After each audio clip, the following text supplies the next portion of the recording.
There's a kind of quiet that settles into the corners of a home where laughter used to live. Once, it was filled with the sound of her voice, my mother's. Now it's just me and Rayhan. The walls remember her. The curtains still sway like they used to when she'd hum while opening windows. Even the kitchen smells sometimes like her favorite tea. But all of that is memory now. Rayhan, my mother's husband, my guardian, doesn't talk much. He holds himself together with quiet dignity, never letting the weight show. But I see it. Every time he smiles half a second too late or stares too long at a spot on the wall, I feel it. It lives in the pauses between his words. In the hush between our footsteps. I don't know when it started, but I feel more alive in those quiet glances from him than anything else the world has ever given me. It had been a year since we lost her. A whole year of learning to exist without the woman who held both of us together like the sun holds the sky, without even trying. She was grace. She was warmth. She was the gentle kind of strong. And when she left, the air turned cold, even when the sun was shining.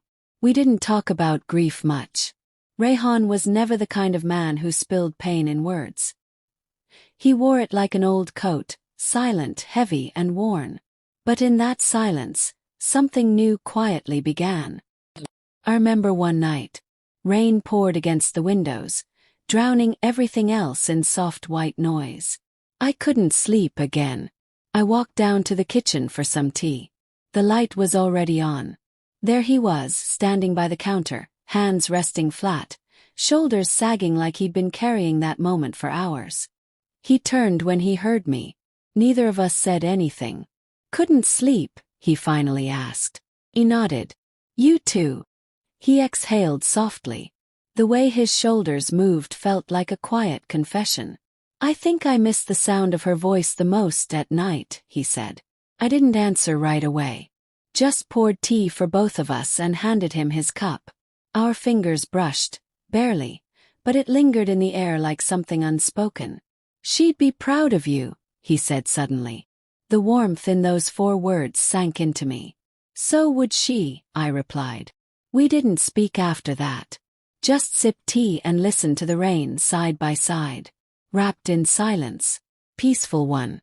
A healing one. That night I felt something shift. Something small but real. Time kept moving. Seasons passed. We adjusted. Slowly. I began taking on more around the house. Cooking, organizing, watering the plants she used to talk to like children. And he began lingering more. At the breakfast table. By the window. On the porch. He asked me about my dreams. The books I read. The places I wanted to go someday. Not like a father. Not like a teacher. But like someone truly listening. I didn't quite know what it meant. I just knew it made me feel seen. One early spring evening, I found him in the backyard. The golden light of the setting sun made everything look softer. He sat on the old bench under the tree, hands clasped, eyes far away. "Mind if I join?" asked gently. He looked up and smiled, a soft, real one. "Of course." I sat beside him. Close but not too close. The breeze danced around us. "You remind me of her sometimes," he said, voice low. "But you're not her, are you?" And somehow, stronger. That caught my breath. I didn't know what to say. He turned away, maybe unsure if he should have said it. I rested my hand on his. Stayed. That was all.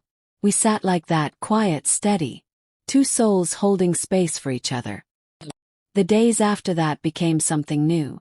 He would pass by and gently touch my shoulder. Or smile when I walked into a room, like the weight on him lightened just a bit. And I felt it too. Like we had started building something. Something careful and quiet and deeply real. We had dinner together often now. Sometimes with candles. Not for romance, but because she used to light them, and now it felt right to continue. One evening, while I was clearing the table, he gently placed a hand on mine. "Thank you," he said, barely above a whisper. "For what?" I asked. "For staying. For being here. For reminding me how to feel again." My eyes stung, but I didn't cry. I just nodded. It was enough. One night, I couldn't sleep and wandered to the living room. He had fallen asleep on the couch, a book open on his chest. I covered him with a blanket and turned to leave. But his eyes opened.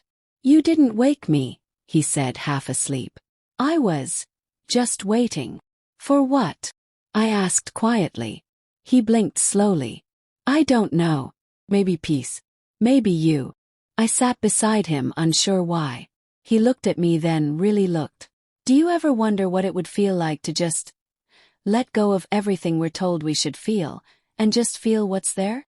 "All the time," I whispered. He took my hand. It wasn't a romantic gesture. Not entirely. It was something else. Something human. Needing. Trusting. "I've lived my life following all the right rules," he said. "But nothing ever prepared me for how much comfort I find in you." I didn't speak. I just held his hand back. And it felt honest. As spring turned to early summer, everything around us bloomed.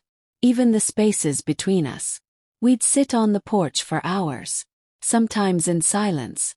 Sometimes talking about the smallest things, what she used to cook, the songs he used to play, the fears he never shared with anyone else. "I used to be afraid of being alone," he said once. "Are you still?" He looked at me, eyes gentle. "Not anymore. Not while you're here." One evening, the sky dipped in pink and gold. He reached for my hand and held it without hesitation. "I don't know what tomorrow will look like," he said. "But I know I want you in it." I rested my head against his shoulder. That's all I've ever wanted too.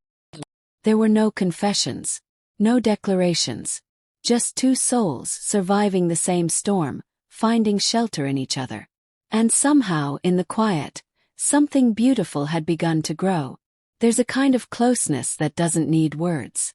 After that spring evening, something unspoken lingered between us, like threads of warmth slowly stitching themselves into the fabric of our quiet lives. Idris began leaving little notes for me. Simple things. "The tea is ready.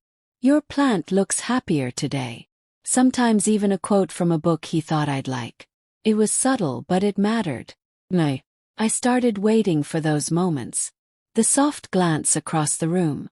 The way he'd pause before walking past me, like he wanted to stay just a little longer. One afternoon I found him in the study, reading. The light caught the silver in his hair. He looked peaceful. I watched him for a moment too long. He noticed. "You okay?" he asked gently. He nodded. "I like this version of you. The quiet one who stays." His smile was small. "I think I like him too. Especially when you're around." There was again that pause. That fragile thing between grief and something growing. We still didn't call it anything. But it lived in every soft moment we shared. A slow, steady blooming. In the quiet where loss used to live. Not all love stories are loud. Some are gentle. Some are born in silence and shaped by loss. And in the space where grief once lived, something soft and strong can bloom. If this story touched you, please like the video, share it, and subscribe to the channel for more. Thank you for being here.